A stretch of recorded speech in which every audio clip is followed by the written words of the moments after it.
C'est plutôt hyper frustrant quand tu es un expert, parfois qui a 10, 15, 20, 30 années d'expérience, qui est encore obligé de justifier ses tarifs, en tout cas en ligne. C'est peut-être pas le cas hors ligne. Les gens te connaissent, les gens te font confiance, tu as des témoignages, tu as des résultats. Mais quand tu passes en ligne, bah là, tu galères parce que tu es obligé de justifier encore beaucoup tes tarifs, tes méthodes, alors qu'en fait, ton expérience devrait parler pour toi.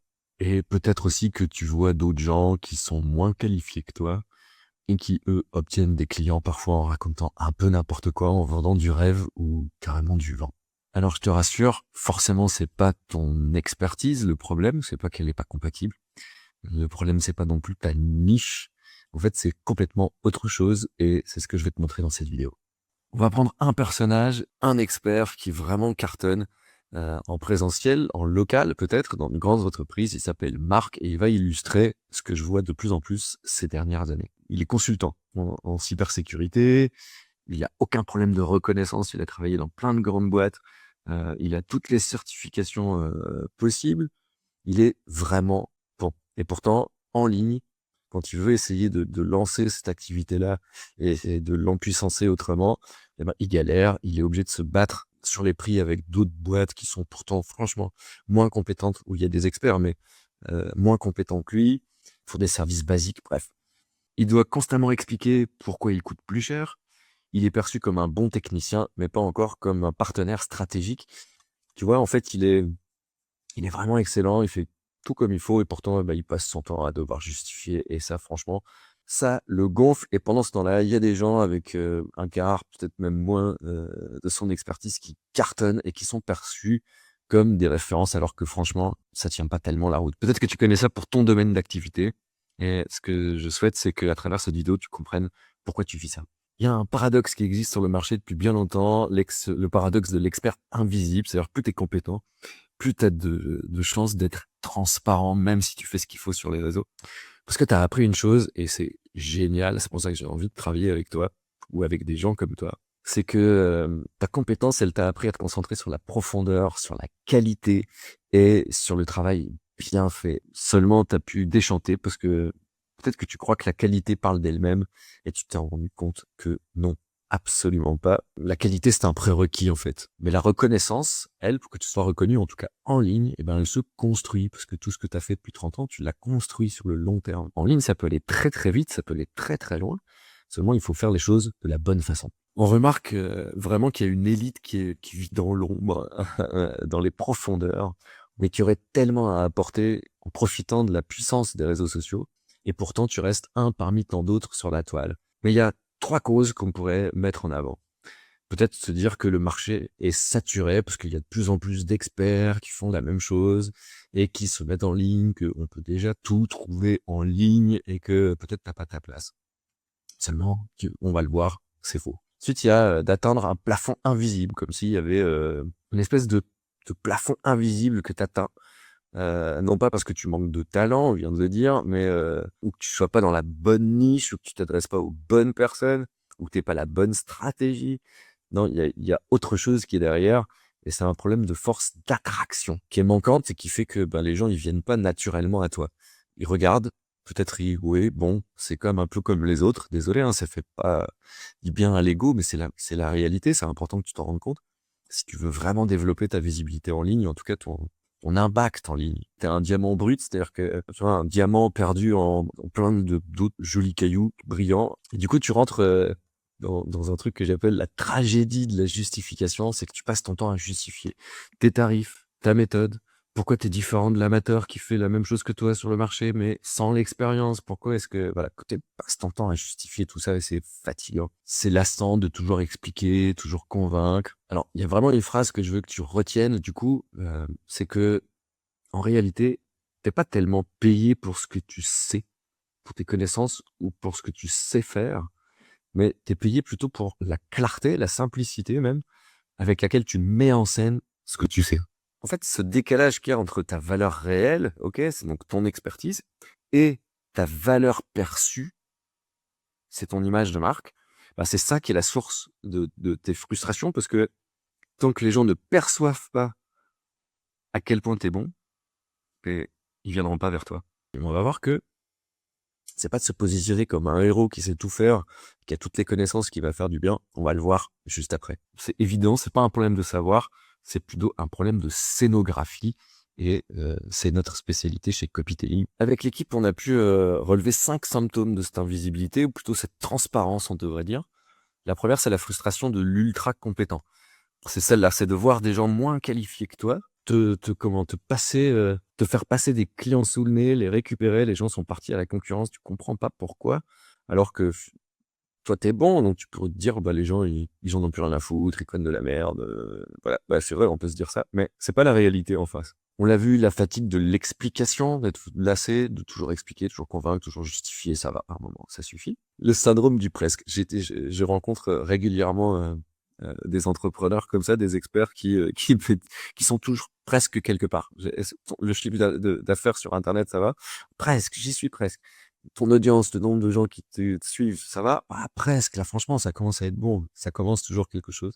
Le coup, vraiment psychologique, parce que on finit par se demander finalement, parfois quand l'expertise hors ligne s'éteint un peu, certaines circonstances qui sont parfois pas de notre responsabilité. Ça peut nous faire douter de nous-mêmes, de notre expertise, de notre offre, d'avoir l'impression de courir sur un tapis roulant et d'arriver jamais nulle part. Et puis enfin, évidemment, le coût financier, parce que moins tu es mémorable, moins tu es différencié, moins tu es reconnu et qu'on ne négocie plus tes tarifs, moins tu gagnes d'argent, bien évidemment. Là, je te demande de compter combien t'en as sur les 5, franchement, honnêtement. Si tu reconnais dans 3 ou plus, bah là, je t'invite vraiment à écouter la suite. Parce que cette non-reconnaissance, elle vient pas de nulle part. Et là, en réalité, j'ai vu 5 causes principales qu'on a pu identifier chez nos clients et puis chez les gens qu'on croise. D'abord, c'est de vouloir être l'expertise sans frontières, c'est-à-dire ah non, mais moi, ce que je fais, ça peut convenir à n'importe qui. Ça peut convenir à tout le monde. Ça peut, voilà. Alors, vous l'avez certainement entendu, j'enfonce peut-être des portes ouvertes, mais franchement, c'est la cause numéro 1. Cherchez pas plus loin si vous voulez toucher plus de causes tout le temps et en permanence et changer d'axe, vous allez vous planter. On va y revenir un petit peu plus loin. Citons d'abord les causes, mais je vais vous expliquer en profondeur l'expertise sans frontières. La peur de l'artiste, c'est tout artiste a ça aussi, il a peur de se vendre. Mais bien comprendre que la mise en scène, c'est pas devenir un personnage autre que soi-même. La mise en scène, c'est juste mettre en scène un personnage qui existe déjà et qui est vous. Sauf qu'on va aller chercher dans cette personnalité qui est la vôtre, bah, ce qui fait que les gens s'accrochent, les gens s'attachent à ce que vous êtes, à ce que vous faites. Voilà, le pont entre les compétences internes et la perception externe. Ok, c'est ce qui transforme votre profondeur en quelque chose de vu, compréhensible. La troisième cause, ça c'est tout le monde aussi, c'est la complexité que j'appelle franchement stérile. Alors, ça peut être des concepts complexes, bien évidemment, mais ça doit être dit de façon simple. Tant qu'un concept ne peut pas être expliqué de façon claire et simple à un enfant de 10 ans pour qu'il comprenne, alors c'est qu'on maîtrise pas le sujet. Et vouloir être complexe, c'est juste peut-être se dire, hein, si je suis pas un petit peu compliqué, on va pas voir toute la profondeur de ce que je sais. Sauf que les gens se foutent de ça. Les gens veulent une solution simple. On va y revenir. Ensuite, le lissage de l'âme. D'un coup, dans la vie hors ligne, on est au top, on peut être nous-mêmes, on se présente aux gens, et aucun souci. Puis dès que on est ailleurs, ça va être plus compliqué. On va vouloir plaire un peu à tout le monde, de pas se tirer une balle dans le pied. Ouais, mais je dis ça, il y a des gens qui vont penser que... Non. Ouais, il y a des gens qui vont penser que... Et alors votre personnalité, elle est là et vous devez la mettre en avant. On va y revenir. Et enfin, ça, c'est une évidence aussi, c'est l'absence de récit. On dirait parfois soit alors, des présentations, on dirait des recettes de quelque chose, ou alors des trucs alambiqués, on comprend pas où ça vient nous chercher, en quoi ça vient nous rejoindre, tout simplement. Bref, on va y revenir aussi. Et le récit, c'est peut-être encore plus aujourd'hui en 2026, 2027, 2028, 2030. La force du récit va être de plus en plus, de plus en plus, de plus en plus essentielle. La cause numéro 1, si je vous avais dit qu'on allait y revenir, c'est l'expertise sans frontières. Ça, vous l'avez déjà vu, je vais être assez rapide là-dessus. En général, le piège de la polyvalence, c'est que si tu es autre chose que polyvalent, et on va voir que tu peux être polyvalent aussi, mais dans un truc bien spécialisé, tu peur que ça te ferme des portes. Après, tu as de tellement vastes connaissances que tu penses pouvoir aider vraiment tout le monde à peu près sur n'importe quel sujet, dans ton domaine en tout cas, bien évidemment. Ce qui fait que tu te retrouves au lieu d'être, un couteau bien aiguisé, spécialisé dans quelque chose, tu te reviens comme un couteau suisse et pourtant tu es un expert dans un domaine. C'est là qu'il y a, encore une fois, un paradoxe, qui est assez étrange et qu'on trouve beaucoup en ligne. C'est vraiment la différence entre un généraliste et un spécialiste. Bref, tout le monde le dit ça aussi, mais c'est hyper important, c'est la base de la base. Le généraliste, il est compétent, mais il justifie ses tarifs et il est pas incroyable, sauf si peut-être il a un petit truc quand on le rencontre dans la vie et peut-être qu'il pourrait mettre en avant. Le généraliste. Le spécialiste, lui, il est forcément mémorable, irremplaçable quelque part et il ne justifie rien. On verra aussi que même s'il y a de plus en plus de spécialistes, chaque spécialiste peut devenir le spécialiste de quelque chose et donc toucher un marché en particulier. Parce que si tu te positionnes pas de façon claire et lisible, juste t'es flou, et si t'es flou, les gens zappent, ils passent leur chemin. Euh, il y a pour ça quelques vidéos où je te parle de storytelling. Dans celle-ci, par exemple, je te propose d'aller la regarder si tu veux avoir plus d'informations sur le sujet. Et du coup, dans un marché qui est apparemment complètement saturé, la seule façon de s'en sortir, c'est de se spécialiser, d'avoir ce qu'on appelle une USP, Unique Sell Proposition, une proposition unique de vente. Et ça peut arriver par ton positionnement, la façon dont tu te présentes toi, à la fois sur ta spécialité, mais aussi dans ta personnalité, dans qui tu es réellement. Donc si tu essaies de taper trop large, les gens sont perdus. Est-ce que cette personne parle de ce sujet-là, ou est-ce qu'elle parle plutôt de ce sujet-là, ou non, est-ce qu'elle est plutôt ceci, cela, cela? Les gens savent plus, un coup là, un coup là, un coup là, on est perdu, on passe, on va ailleurs. Si tu veux quelque chose de très précieux, tu vas pas aller dans la grande surface qui propose tout. C'est vraiment quelque chose de précieux. Tu vas aller dans un magasin spécialisé. Par contre, pour tous les jours, peut-être que tu vas chez le généraliste, c'est la grande surface. Par contre, quand tu veux quelque chose de très précis, qui te tient à cœur, tu vas aller voir, en général, quelqu'un que tu perçois comme un spécialiste. Alors, il faut vraiment que tu fasses attention. Ça, c'est une histoire d'introspection que j'ai dû faire moi aussi.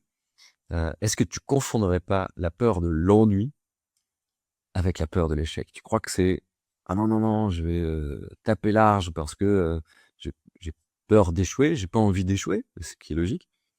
Ou est-ce que c'est plutôt j'ai peur de m'ennuyer pendant ce temps-là? Et là-dessus, c'est important d'en parler, d'y réfléchir et puis d'être clair avec nous-mêmes sur ces sujets-là. Qu'est-ce que ça veut dire je vais m'ennuyer? Parce que tu passes d'un sujet à un autre, chaque client que tu auras en face de toi, chaque projet que tu mèneras sera différent, euh, il y aura plein de différences, il peut y avoir plein de problématiques à l'intérieur d'une problématique générale. C'est pas le sujet, mais tu dois avoir un truc, une spécialité globale. Je sais pas comment l'expliquer mieux que ça. Tu as une spécialité globale à l'intérieur de laquelle il y a plein de petites spécialités en lien avec celle-là. C'est ça qu'il faut que tu réussisses à faire et tu comprennes. Et voilà, une spécialité, c'est une spécialité. Rappelle-toi simplement que le marché ne récompense pas la polyvalence, au contraire.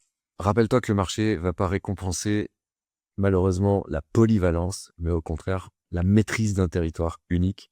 C'est ça qui va te rendre mémorable, différenciant et qui fait qu'on te choisit. Deuxième cause, la peur de l'artiste. C'est tu refuses la mise en scène par peur de te vendre. Je sais pas, il y a comme s'il y avait un te vendre, te faisait grincer des dents, bref, te fige. Et c'est pas l'idée de se vendre. Il y a aussi le fait que, je sais pas pourquoi, on associe la mise en scène à de la manipulation. C'est-à-dire qu'on fait du fake. C'est, voilà, on met un truc, mais ça n'existe pas vraiment. On doit créer un personnage qui n'existe pas, faire semblant d'être quelqu'un d'autre. Mais c'est pas du tout ça, la mise en scène. C'est l'inverse. C'est partir de quelque chose qui existe, qui est déjà un personnage, et de savoir aller tirer ce qui en fait quelque chose qui est mémorable pour les autres, comme vous réussissez à le faire probablement hors ligne. Il y a peut-être cette petite croyance que si tu es obligé d'y mettre de la mise en scène, de la forme, ça veut dire que le fond n'est pas si bon que ça.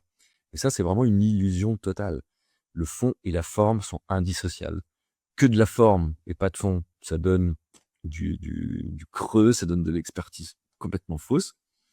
Mais à l'inverse, du profond sans la forme, du fond à mort sans la forme, ben, ça va donner quelque chose qui n'existe quasiment pas, en tout cas en ligne, parce que c'est encore plus difficile qu'en local. Il y a plus de monde.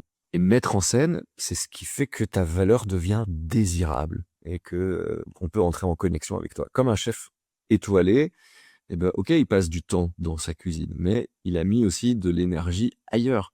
C'est aussi tout ce que le restaurant raconte comme histoire dans sa déco, dans son ambiance.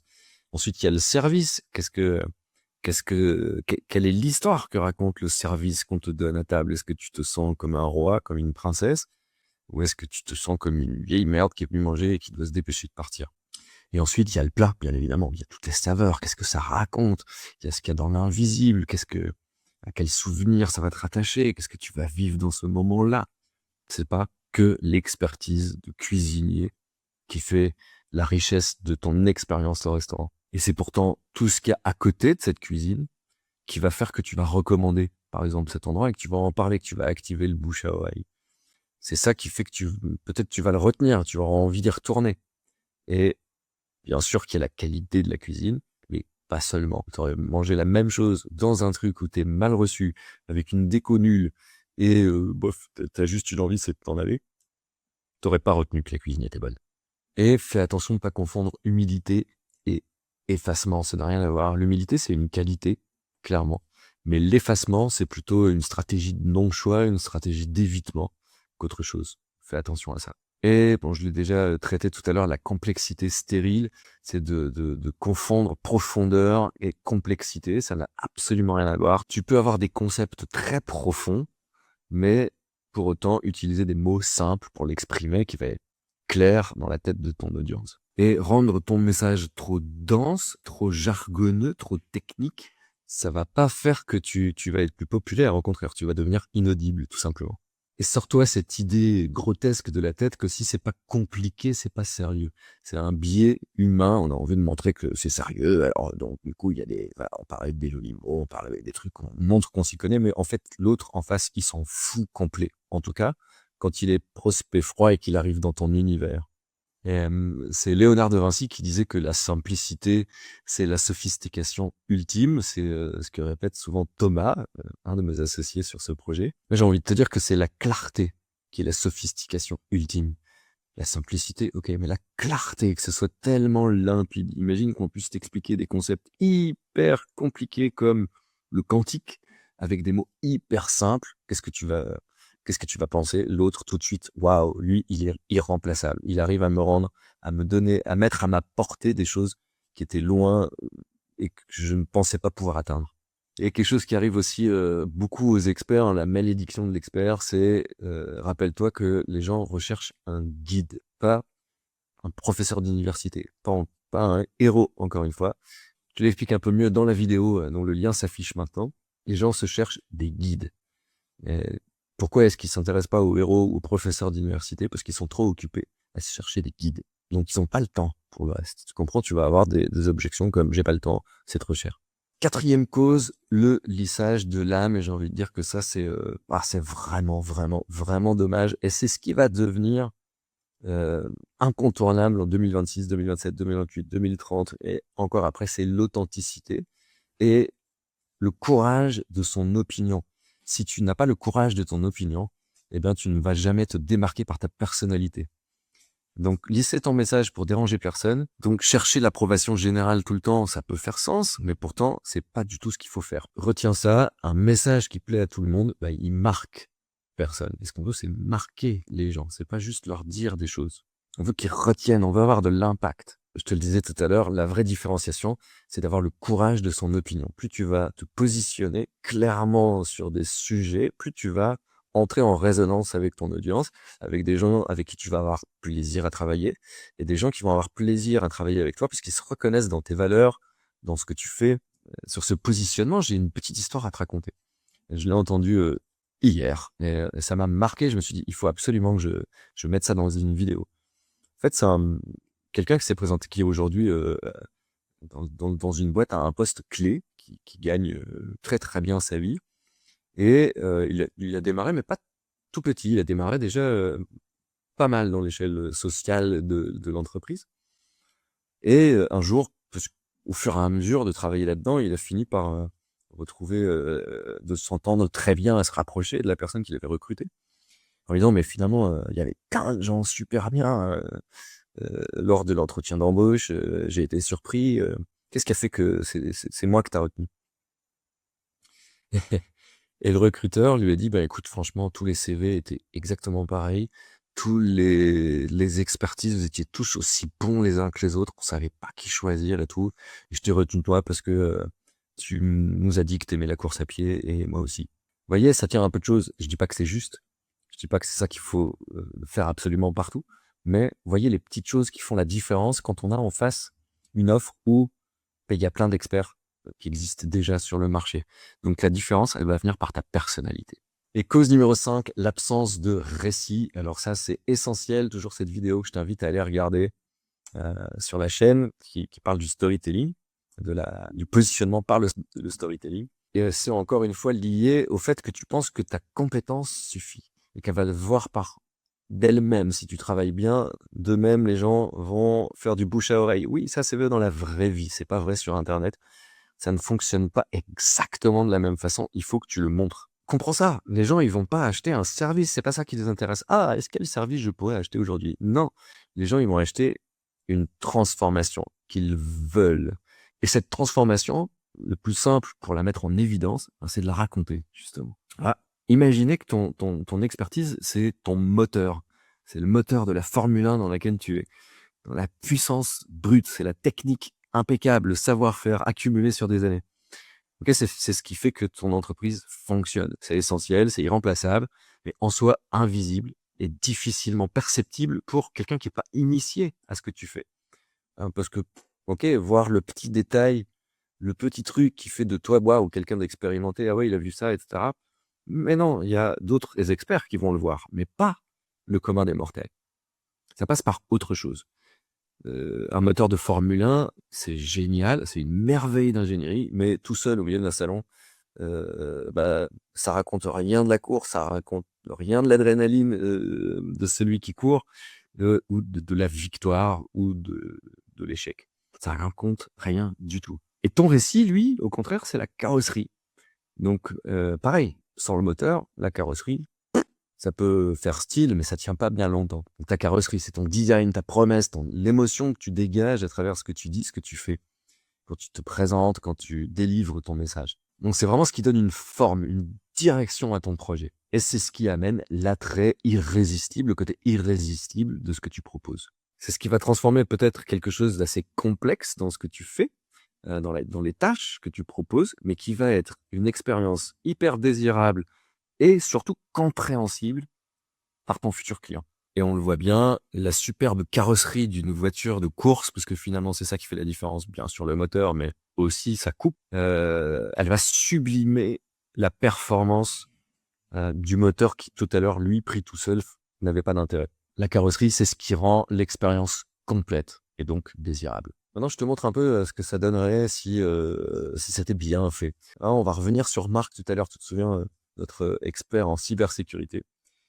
Mais après un travail de branding personnel et de positionnement, il devient le gardien du secret professionnel. Donc avant, tu te rappelles, c'était le cybersécurité pour PME, quelque chose qui était trop vaste, où il justifie constamment ses tarifs. Et après, ça pourrait donner sécurisation des données sensibles des cabinets d'avocats et de notaires. Il s'est posé les bonnes questions, il s'est positionné sur un marché où il est désirable. Parce que pour un notaire ou un avocat, les données personnelles, c'est hyper important, alors que ça peut paraître inutile pour d'autres corps de métier. Du coup, il a trouvé un méchant dans son récit. Et le rôle du méchant, c'est d'être l'ennemi commun entre son client et lui-même. Qui est quoi? Bah, l'idée que la sécurité, c'est un coût au lieu d'être un investissement. Ses clients, avocats et notaires, quand ils mettent en avant que la cybersécurité est leur priorité, eh ben, ça fait des différences, ça fait des émules dans leur audience à eux aussi. Donc en fait, le méchant que combat Marc, c'est la naïveté. Enfin, en tout cas, la naïveté numérique de ceux qui sont en profession libérale. Et aujourd'hui, Marc est reconnu dans sa niche et il justifie plus ses tarifs. Bien sûr, maintenant, il a délégué, mais en tout cas, ça fonctionne très très bien pour lui. Il s'est juste positionné pour être le seul choix possible pour ceux qui ont peur de perdre leur réputation et c'est hyper important pour beaucoup d'entrepreneurs. Et on va prendre un autre exemple, celui de Sophie, qui se positionne comme la coach qui ne te laisse pas d'excuses. Avant, elle avait des promesses comme trouvez votre potentiel, vivez votre meilleure vie. Donc elle était noyée dans la masse, on l'a été remplaçable par les autres puisque le même discours partout. Seulement, en travaillant sa personnalité, on peut s'apercevoir qu'en fait, c'est quelqu'un qui laisse pas d'excuses aux autres. Et elle s'est positionnée direct en disant, écoute, si tu cherches de la douceur qui te maintient dans les schémas qui te font perdre, va voir ailleurs parce que avec moi, non, je vais pas te laisser. Si ce que tu cherches, ce sont des résultats concrets, alors peut-être qu'on va pouvoir travailler ensemble. Donc elle a redéfini tout son univers pour laisser passer un symbole qui était la performance. Du coup, elle parle plus du tout de potentiel, mais de démantèlement d'excuses qui empêchent le potentiel de se déployer. Alors résultat, ok, Sophie, elle a perdu 80% à peu près de ses fans tièdes. Ça fait mal au début, ça fait peur, même elle a persévéré. Mais elle a récupéré les 20% qui étaient chauds, mais qui passaient pas à l'action et qui là, qui se sont dit, ouais, là, moi, j'y vais. Avec elle, j'y vais. Donc, tu vois, l'idée, c'est pas de la magie, c'est juste de la clarté. Et c'est cette clarté qui mène à une bonne mise en scène. Et cette bonne mise en scène te permet, de faire en sorte que les gens ont confiance en toi. Et c'est la confiance qui fait la vente. Voilà, si t'as suivi jusque-là, c'est certainement que tu t'es retrouvé, que tu t'es reconnu là-dedans, puis que ça fait du sens pour toi. Alors voici ce que je te propose. Un échange gagnant-gagnant. Tu peux réserver, il y a un lien qui est dans la description, il est unique, tu peux pas te tromper, pour réserver un moment avec moi et passer 15 ou 30 minutes ensemble pour que je regarde un petit peu où tu en es aujourd'hui, de faire un audit de ton positionnement, de ton message, de la façon dont tu te présentes, ton branding personnel, ton storytelling, et que je puisse définir de ça ta contrainte numéro un, le problème majeur qui fait que aujourd'hui, puis tu stagnes à un endroit de ton entreprise. Qu'est-ce qui bloque ton épanouissement, ta croissance, ton cheminement entrepreneurial aujourd'hui? On va identifier ce qui t'empêche aujourd'hui d'être mémorable et qui te fait être juste visible mais transparent. Et je te promets une chose, je te promets pas qu'à la fin, tu auras l'idée révolutionnaire qui va faire que ton entreprise va exploser. En tout cas, ce que je te promets, c'est de la clarté, de la vérité. Je te promets aussi que c'est pas un appel de vente, c'est pas un pitch de vente comme tu peux en voir partout. Tu vas vraiment repartir avec de la clarté à la fin, puis des pistes concrètes pour changer ça. Et si et seulement si ça fait du sens pour toi comme pour moi, alors peut-être que je ferai une proposition d'offre sur mesure. Ça, on verra, mais c'est pas du tout le but final. Pourquoi je fais ça? C'est que j'en ai vraiment marre de voir euh, des guignolos faire des millions sur Internet alors qu'il y a des vrais experts qui galèrent et qui pourraient, eux, pourtant, vraiment changer la vie des gens. Et aussi, c'est la meilleure façon de te montrer ce que je sais faire, la profondeur de mon expertise à moi, et puis de créer une relation. Et enfin, c'est aussi une très très bonne façon de continuer à être alerte et à connaître très très bien mon marché, de te connaître toi, de connaître ceux que j'ai vraiment à cœur d'aider. Voilà, le deal est simple. Si tu en as envie, le lien est dans la description. Tu réponds aux questions, tu rentres les informations et boum, tu as ton rendez-vous. On passe ce temps ensemble. Alors juste pour récapituler tout ce qu'on a vu aujourd'hui, euh, on a mis en évidence le paradoxe qui existe de l'expert invisible qui fait que ceux qui sont les plus compétents sont souvent les plus transparents. Pour 1001 raisons, on les a vues. J'en ai 5 principales.